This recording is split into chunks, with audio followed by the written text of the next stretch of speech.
Bonjour à tous les amis, je m'appelle Adrien, j'ai 27 ans et je suis en première année en licence de psychologie et je construis en ce moment ma deuxième vie, ou plutôt je construis ma véritable première vie. Cette vidéo sera la vidéo 0, introduction, présentation d'une série de vidéos en fait que je vais faire concernant mon expérience de dépression qui se voudra à terme être un témoignage. Voilà, j'avais toujours eu envie de le faire et je le fais maintenant parce que la vie que je mène me donne enfin l'énergie et la volonté de le faire. La raison principale pour laquelle je fais ce témoignage est parce que parmi toutes les choses qui ont pu m'aider depuis des années maintenant, la chose qui m'a le plus aidé a été le témoignage justement de quelqu'un qui est arrivé, qui avait mis en fait ses mots sur mes ressentis. À un moment où moi-même je n'arrivais pas à les extérioriser, je n'arrivais pas à les formuler. Et c'est ça qui a créé, si vous voulez, la petite lumière au bout du tunnel. C'est ça qui a créé en fait un peu l'espoir. Ça a allégé mes souffrances, ça a réduit la pénibilité des efforts de travail sur moi-même que je faisais, parce que ça leur donnait du sens. Et si j'ai un message, je pense, très important à dire d'emblée à ceux qui se sentent concernés par ce que je dis, c'est que vous n'êtes pas votre problème, vous n'êtes pas responsable de votre état, et surtout vous n'êtes pas seul. Et que vivre normalement est possible, que se soigner est possible. Pour cela, il faut trouver la manière de vivre qui vous convienne. Et en général, ça peut passer par les conseils d'un professionnel. En fait, que ce soit psychologue, psychiatre, en général plutôt psychiatre. J'ai mis mes lunettes parce que mes notes sont devant moi et il y a beaucoup de choses dont j'aimerais vous parler. Premièrement, il faut établir le fait que toutes les expériences de dépression sont différentes. C'est-à-dire que ce qui a caractérisé mon expérience de dépression, on va dire les caractéristiques principales, ne seront pas vos caractéristiques principales, en tout cas pas forcément. Mais il y a toujours en tout cas il y a toujours des points communs. Donc parmi les choses dont j'aimerais vous parler, et en fait, il est très possible que je consacre une vidéo pour chacun des points qui va suivre. Que ce soit mes caractéristiques de dépression ou alors les solutions aussi que j'ai eues, parce que ça aussi, il y aura beaucoup de choses. Ce qui m'a aidé, ce qui ne m'a pas aidé globalement. J'aimerais vous parler de mes chutes, j'aimerais vous parler de mes échecs à répétition depuis au moins une dizaine d'années maintenant, ça fait beaucoup. J'aimerais vous parler de ce que je fais au quotidien pour maintenir mon équilibre, de ce qui m'a aidé, de ce qui ne m'a pas aidé, de mes hauts et bas, de mon système en fait, de hauts et bas, des crises que j'avais avant. J'aimerais vous parler du coup de la fatigue qu'on a quand on est dépressif, évidemment, je crois que c'est la caractéristique qui est la plus commune avec tout le monde. Le fait que tu te sens extrêmement démotivé, mais c'est au-delà en fait de la démotivation, c'est quelque chose qui n'est pas naturel. C'est un déséquilibre biochimique que tu as dans ta tête. Et la fatigue que tu as, du coup, fait que des fois, enfin, la moindre tâche devient une montagne à gravir. C'est quelque chose d'absolument immense. Et il y a des fois où moi j'avais un système de haut et de bas, avec des crises un peu, on va dire, ponctuelles. Et dans ces moments justement où tu te mets à t'isoler, bah, tu fermes les volets de chez toi, tu fermes la porte d'entrée à clé, tu arrêtes de manger, t'as plus de force pour boire, t'as plus de force pour te brosser les dents, t'as plus de force pour te laver. Donc au final ça dure des semaines, enfin pardon, ça peut durer des jours, mais dans certains cas, justement pour moi ça avait duré des semaines. Tu arrêtes de te brosser les dents, tu arrêtes de te laver, tu arrêtes de changer d'habit, tu changes plus de caleçon, alors tu pues. T'as un état, voilà, t'as une hygiène absolument exécrable. Et ce qui fait que quand tu dois sortir, par exemple, tu mets du parfum, parce que sinon ça poète. Et forcément, il y a l'immense culpabilité et l'immense honte qui accompagnent en fait cette vie-là. Et donc ça te met tellement en mal que tu peux même pas commencer à en parler avec les gens autour de toi, ta famille, tes proches. Enfin, tu pourrais, mais ils pourraient même pas commencer à comprendre. D'un point de vue extérieur, c'est un comportement tellement irrationnel que tu te dis, mais pourquoi tu fais ça? Bah, toi-même, tu sais pas. Mais en fait, c'est vrai que t'aimerais partager tout ça, t'aimerais faire comprendre, mais tu peux pas faire comprendre si toi-même tu comprends pas ce qui se passe. Dans ta tête, c'est un bordel monstrueux, tu sais même pas par où commencer, c'est un nœud. Vous savez, l'image du nœud, en fait, avec tous les fils, tu commences à tirer un fil pour essayer de le voir un peu plus clair, et ça tire le nœud entier, et ça te fait super mal. Et donc c'est très difficile c'est très difficile de transmettre, enfin d'essayer de faire comprendre. Et c'est pour ça que le témoignage pour moi était très intéressant. Il mettait des mots et donc il me donnait en fait une manière de commencer à m'exprimer et donc de commencer à gérer un peu mes problèmes un par un. Ce que je faisais en fait, c'était que j'en arrivais des fois à cacher la vérité, donc c'était petit mensonge par-ci, petit mensonge par-là. Au final, ça devient une habitude pour ne pas commencer à rentrer dans les détails que tu sais que tu ne pourras pas expliquer. Donc voilà, chaque interaction sociale, notamment avec les proches et avec la famille, c'est très difficile. Et voilà, je me suis mis à jouer un rôle et que j'ai que j'ai pu, sans m'en rendre compte, hein, tout ça c'est involontaire aussi. Il faut bien se rendre compte que tu ne comprends pas ce qui se passe, alors tu essaies de faire au mieux. Donc ça part d'une excellente intention, mais au final, c'est se faire au mieux sans réellement comprendre ce qui se passe qui t'enferme. Qui t'enferme notamment dans un comportement, dans des cercles vicieux comportementaux. Mes réflexes d'auto-sabotage, ça c'est quelque chose que j'ai encore, mais que j'ai beaucoup réduit.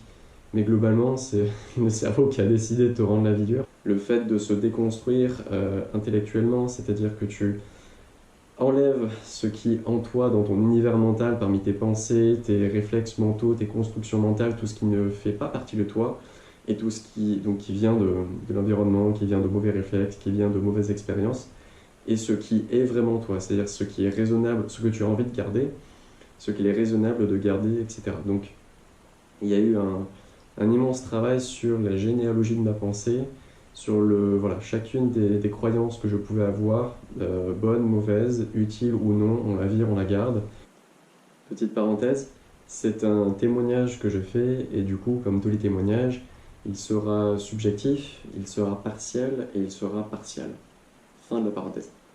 Si je devais définir un top 5 des éléments qui ont caractérisé mon expérience de dépression, il y aurait du coup une fatigue non naturelle qui te bouffe complètement la vie, des pensées incontrôlables, compulsives, ultra négatives et dévalorisantes que tu as et qui t'arrivent en permanence, t'es attaqué et il faut que tu apprennes à te défendre. Mon addiction, et ça aussi ça fera sujet d'une vidéo à part entière.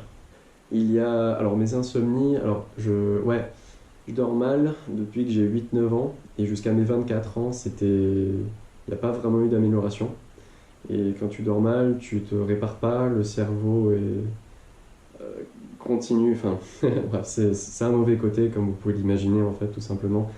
Je rentrerai là aussi en détail dans une autre vidéo, mais voilà, c'est clairement une caractéristique importante. Il y a aussi le fait que je ne voyais pas de sens ni de plaisir dans quoi que ce soit. Tout ne servait à rien en fait. Je savais que c'était pas naturel en fait de penser ça. Je savais que je n'arrivais pas à poser du sens et du plaisir sur les choses.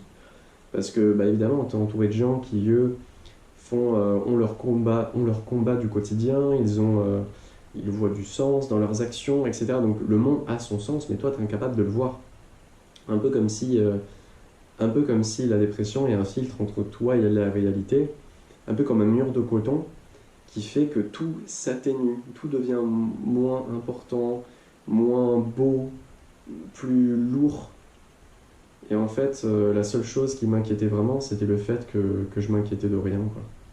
Voilà, donc on en arrive à la partie du coup que je préfère, qui va concerner les solutions en fait, et le moment où tu remontes la pente. Donc pour vous, dans ce sens, c'est où tu remontes la pente. Ce qui m'a principalement aidé, donc ça a été les amis, par leur écoute, par leur présence, par leur soutien, même lorsque la moitié d'entre eux en fait ne savaient même pas que j'avais besoin de tout ça. mais leur sourire, leur rire, le fait que tu penses à autre chose, ça a beaucoup aidé. Mais de toute façon, en fait, ça t'aide tellement, je pense pas qu'ils imaginent un jour en fait à quel point ils m'ont aidé. Mais sans eux, j'en serais pas là. Il y a l'écriture qui a beaucoup aidé, le fait de déposer ses pensées, de les analyser, de pouvoir les trier, de les jeter à la poubelle s'il le faut. Mais le fait de s'exprimer par écrit, ça m'a beaucoup aidé. Et en fait, c'est une partie extrêmement importante de ma vie. Quoi d'autre? Il y a la philosophie, ça m'a beaucoup aidé. À un moment donné où justement j'avais besoin de repères et j'avais besoin de comprendre comment je marchais, notamment la philosophie stoïcienne. Donc celle, on va dire, qui popularisée, on va dire, par les Romains, il y a plus de 2000 ans, avec des noms comme Marc Aurèle, Sénèque, Épictète, etc. Il y a le voyage, puisque donc j'ai voyagé pendant 2 ans en Australie et en Asie. J'ai parlé à des moines, je suis allé méditer dans leur monastère, c'était génial. Encore une fois, ça pourra prendre l'objet d'une, voire même plusieurs vidéos, parce qu'il y a énormément de choses à dire. D'ailleurs, si dans les commentaires ou par message, si vous avez des questions par rapport au voyage, ou si vous voulez partager des expériences de voyage, faites-le, parce que j'adorerais ça, ce serait génial. Vraiment, c'est non-stop, enfin, il n'y a pas de limite, je suis jamais saturé quand il s'agit de parler de tout ça. Ça a été probablement la meilleure décision de ma vie. Et c'est ça qui m'a le plus aidé, en fait. Ça m'a tellement apporté. J'avais énormément de questions et je ne savais pas qui j'étais. Et je suis revenu en fait avec plus de réponses que j'avais de questions. Et du coup, en parallèle du voyage, il y a la méditation, qui justement est un des outils qui peut qui calme les pensées, qui permet de mieux voir leurs origines et notamment les pensées parasites, leur absence de substance. Ça aussi, c'est quelque chose d'extraordinaire, la méditation. Il y en a qui n'en auront pas besoin durant leur vie, il y en a que ça aide pas. Mais pour peu qu'on persévère, pour peu qu'on comprenne en fait surtout à quoi ça sert, au lieu de s'y lancer aveuglément, et qu'on voit, et du coup qu'on puisse mesurer l'impact positif que cette pratique peut avoir sur le long terme, c'est tout simplement divin. C'est extraordinaire ce que ça peut apporter à certaines personnes, et pour moi ça a changé beaucoup de choses. J'ai appris à méditer en Asie, je suis allé dans des monastères, j'ai parlé à des moines. Depuis, je médite quotidiennement et je méditerai toute ma vie, dans tous les cas. Ça m'aide à mon équilibre et je ne pourrais pas vivre sans ça. Mais en fait, au-delà de la dépression, ça apporte beaucoup de choses sur beaucoup de points. Même pour quelqu'un qui ne souffre pas, ça peut être quand même excellent. Voilà, c'est quelque chose de très mystérieux, de très peu connu en Europe, qui est d'ailleurs victime de beaucoup de préjugés, de beaucoup de clichés. Mais pour peu qu'on prenne le temps de déconstruire ces préjugés et de s'intéresser véritablement à ce que c'est un jeu qui en vaut la chandelle. Donc ça, c'est à peu près les 5 points, les 5 leviers qui m'ont vraiment aidé.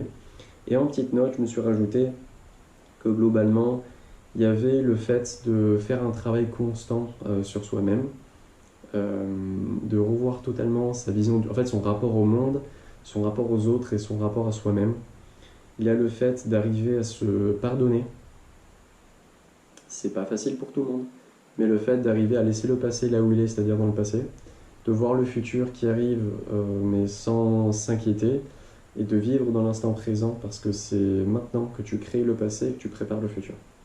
En description de la vidéo, du coup, je vais vous mettre d'abord un article d'un blog qui s'appelle Le Pharmacien. L'article s'intitule Déprime versus dépression. Il m'a beaucoup aidé à un moment donné où je cherchais des réponses et où j'avais besoin de repères. Voilà, je pense que vous allez beaucoup gagner à le lire, c'est très simple, ça se lit très rapidement, il y a des dessins pour illustrer, enfin c'est vraiment cool.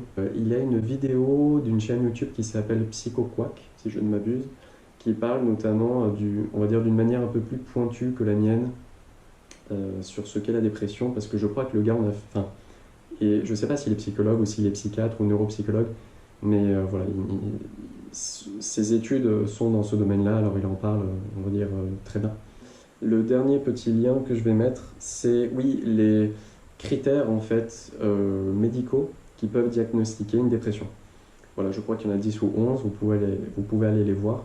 Et en dernier, alors en petit bonus, ça n'a rien à voir avec tout ce dont on a déjà parlé, Mais je vais vous mettre en fait une musique que j'aime bien parce que c'est... Alors, dans les moments, si vous voulez, où on n'a plus d'énergie, où plus rien ne se passe, il faut que les stimulations, que la motivation viennent de l'extérieur. Et c'est pour ça que les amis sont vraiment importants. Mais globalement, pour moi, ça a été aussi beaucoup de musique, beaucoup de certaines vidéos aussi qui me réconfortaient, qui me soulageaient et qui me rappelaient il y avait la petite lumière au bout du tunnel. Au bout du tunnel. C'est la fin de la vidéo, j'ai la gorge sèche, ça va plus du tout. Et là, enfin voilà, c'est un pianiste italien qui s'appelle Ludovico Einaudi. Et je suis sûr que j'ai complètement mâché son nom. Mais la musique est extraordinairement belle. Le gars a beaucoup de talent, bah, c'est un des pianistes les plus connus au monde, je crois. Et voilà, c'était magnifique et m'a beaucoup aidé. Donc voilà, on touche à la fin de cette vidéo. C'était un exercice nouveau pour moi. C'est la première fois que je fais que je me livre en fait personnellement comme ça autant à la caméra. Et c'est pas évident. Alors je compte sur vous, vos avis, vos commentaires pour quelque part encourager. Parce que je considère que si vous voulez, toute critique est bonne à prendre, qu'elle soit positive ou négative à partir du moment où elle est argumentée et constructive. Donc allez-y, lâchez-vous. Si vous avez des questions, posez-les-moi. Si vous avez des remarques, des notes, etc., allez-y, parce que je lirai tout. Si vous avez des idées ou des envies pour les prochaines vidéos, de parler d'un sujet un peu précis ou plutôt d'un sujet plutôt qu'un autre, allez-y aussi, je vous encourage à le faire. Mais dans tous les cas, voilà, n'hésitez pas à me dire ce que vous pensez parce que il est évident que l'exercice de parler, de se livrer à la caméra étant ce qu'il est, je vais avoir besoin d'encouragement et en fait je vais avoir besoin de vos encouragements. Donc n'hésitez pas, si ça passe par la forme d'un pouce bleu, allez-y. Mais si ça passe par des mots, un petit gentil mot, vous pouvez mettre parce que vous vous êtes reconnu dans la vidéo, parce que peut-être des mots que j'ai utilisés vous ont touché, parce que c'était mon but à la base. N'hésitez pas à me le dire parce qu'au final, c'est ce genre de détails qui deviennent très très importants, en tout cas pour se lancer et même pour garder un certain rythme sur le long terme. Les prochaines vidéos, je les ferai au rythme qui me convient, sur les sujets qui me plairont. Mais globalement, vous avez un très bon aperçu maintenant que chaque petit élément dont j'ai parlé dans cette vidéo 0 d'introduction pourra potentiellement très bien devenir une vidéo de clarification sur, en tout cas, encore une fois, mon témoignage par rapport à comment j'ai vécu ceci ou cela. Je vous remercie sur ce, c'était la fin, c'était Adrien, avec plaisir, on se revoit très vite. Ça faisait très longtemps que je voulais faire cette vidéo. Je suis ravi de voir que je peux le faire maintenant. Et je vous dis à très bientôt les amis. Ciao.